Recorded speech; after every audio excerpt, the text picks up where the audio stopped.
Before we begin, thank you very much to Seany or Shawnee. Sean is involved here, so I don't know which one it is. You guys are giving me some really challenging pronunciation puzzles these days, but it's fun, so thank you. So, again, thank you for the support. Thank you for joining my Patreon campaign. I do appreciate it. All the support means the world to me. I am asking as little as $2 a month to get rewards such as Patreon access, shoutouts, etc. And then the higher tiers get video requests periodically. So I try very hard to keep up with those.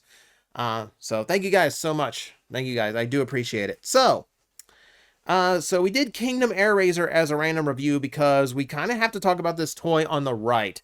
So before I realized the toy on the right actually exists, I was actually planning to pick up the Sideswipe and Skywarp 2-pack, because you can now find it at like Ross, like at liquidation at super cheap price. But I was going to customize them. I was going to paint my own Bluebolt, and then Sideswipe was going to become Armada Wheeljack because that repaint never happened. So I was going to try and have a little bit of fun with it, but I kind of decided to be fair, I'm not going to have the time to do a full paint job, and I'm not really versed on how to paint a modern Transformer figure that's more difficult to assemble. If it's an old school figure with like screws and all that, okay, yeah, that's easy to disassemble and paint. These things are mostly pins, and pins you can't just simply knock out. So I don't know how customizers do it these days and still make everything work, but they do, and it's black magic to me. So thankfully, someone saved me. Someone saved me the trouble, and the one who saved me the trouble was Diotropic. And if that seems familiar, Diotropic is my friend that hooked me up with the electrostatic Soundwave from Transformers Animated, the unreleased Activators Soundwave toy that I got to do a review of. So same guy made this toy available to me, and if you like what you see, then I'll leave a link in the description below where you can go pick up your own Bluebolt. This toy actually does exist now. So let's do a little history lesson, because not everyone is going to know who Bluebolt is exactly.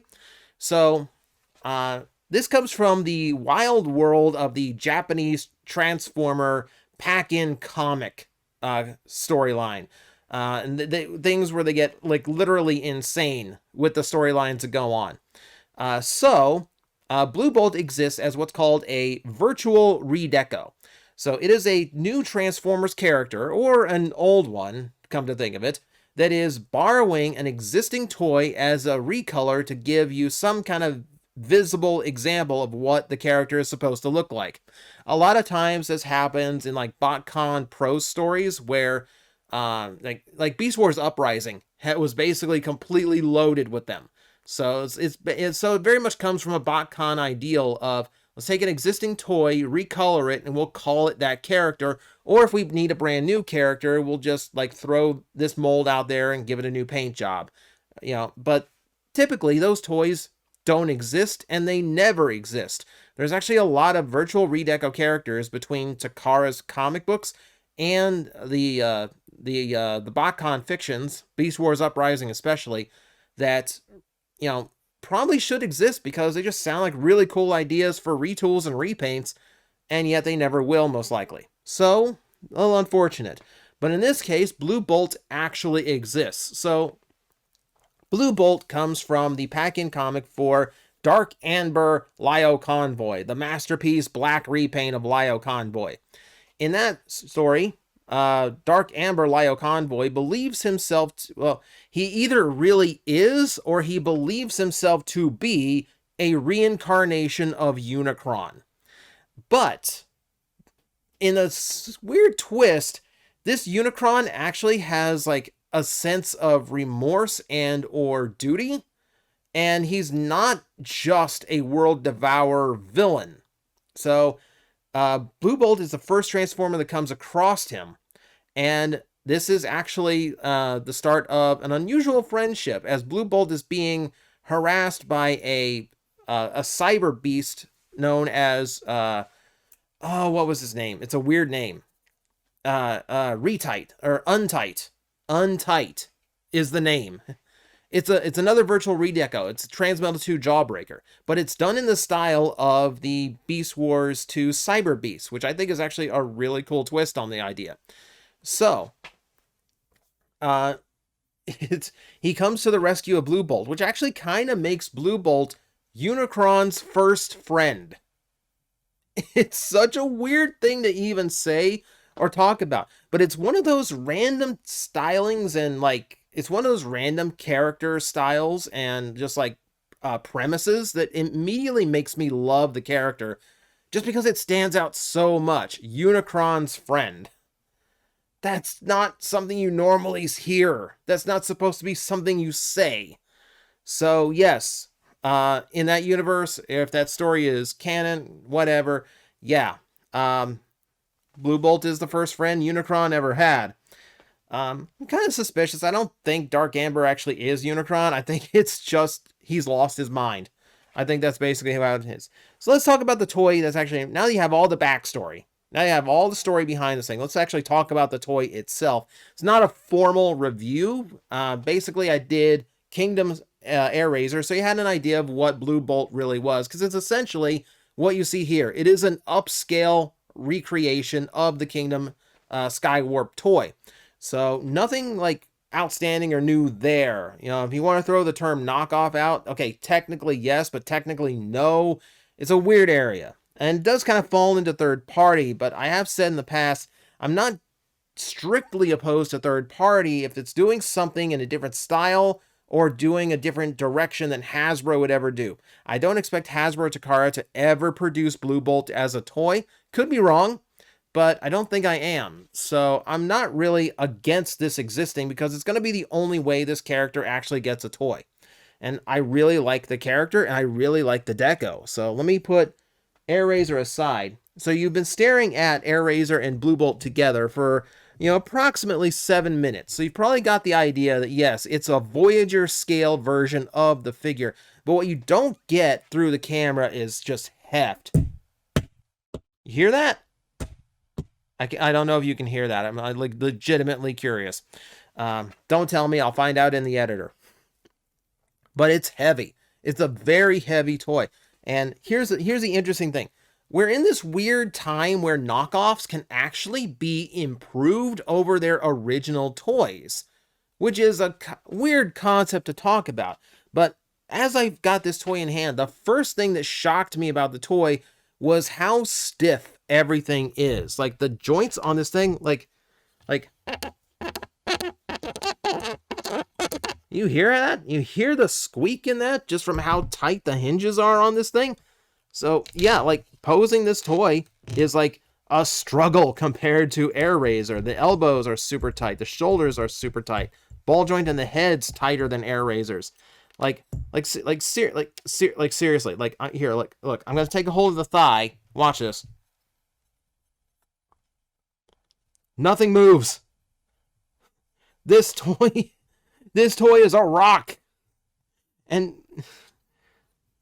the only part about him that is loose, unfortunately, is ironically the same joint I had a problem with on Kingdom Air Razor, which on mine, this hinge is kind of loose. So that's unfortunate, but that is a mileage may vary thing, and obviously doesn't stop the boy from standing up. Boy, girl, I can't remember. Whatever. I can't remember which one Bluebolt was. I can't even remember if they gendered Bluebolt in the comic book. Probably did.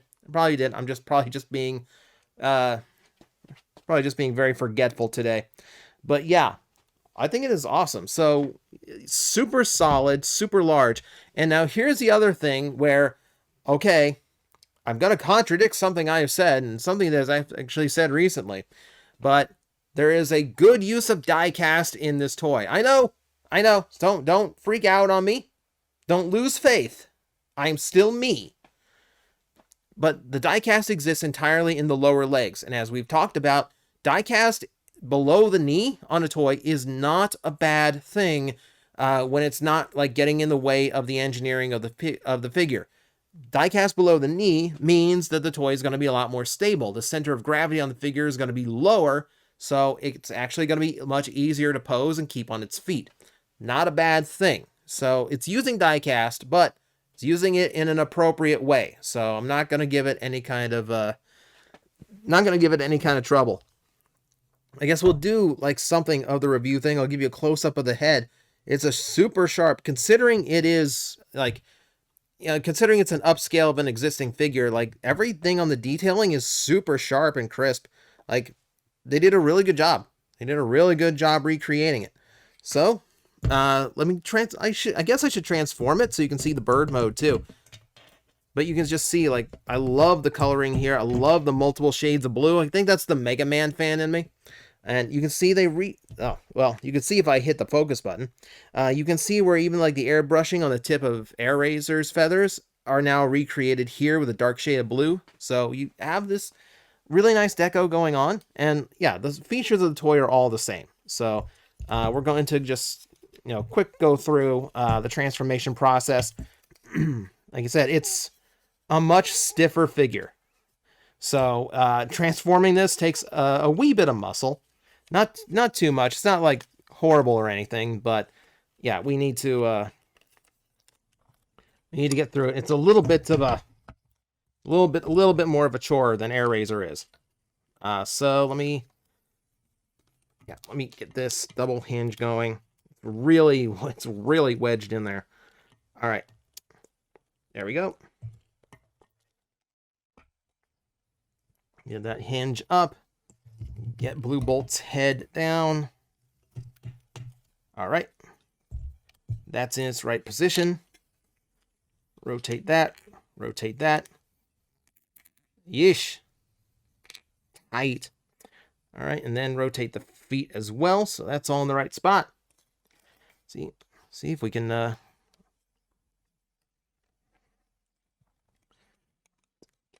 arms down, fold hands up. Need to get the torso lined up correctly so I can actually get the hands in the right spots.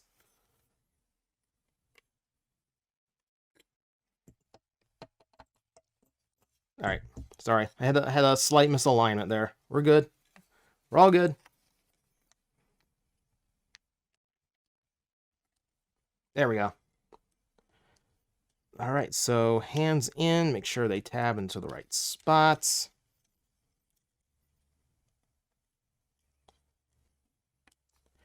All right, so, and then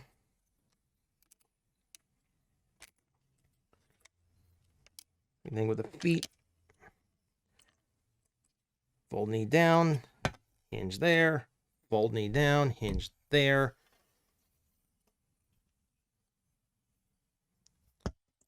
All right. I believe that's going to give me Bluebolt in the beast mode.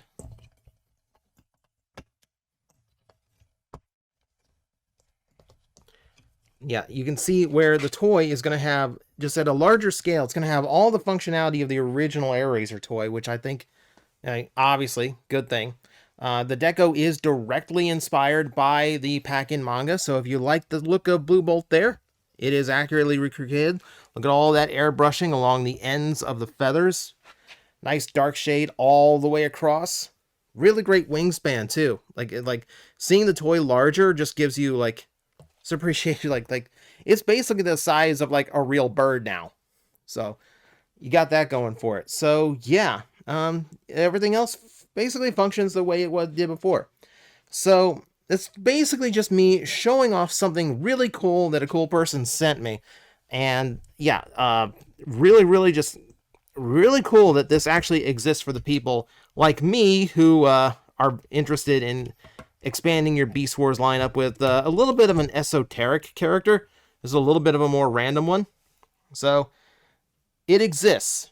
It is out there. If you're interested, like I said, link in the description below.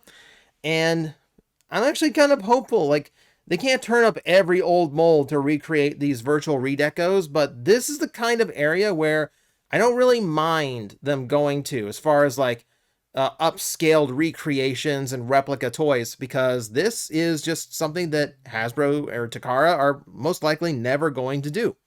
So the fact that it actually exists in some kind of physical form, I think is really, really cool. So you can have one yourself. or just be aware that it exists. I think, sometimes you just need to know that it's out there. Thank you guys for watching a very random video where I unreviewed a toy, technically. But yeah, if you're interested, like I said, go check it out. And thank you guys for watching. I will see you next time.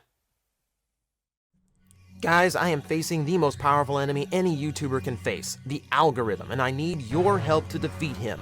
Hit the like button, hit the subscribe button, hit the notification bell, and leave a comment. Every time you do, we attack that algorithm and we drive it back until it can no longer defeat this channel. Thank you very much.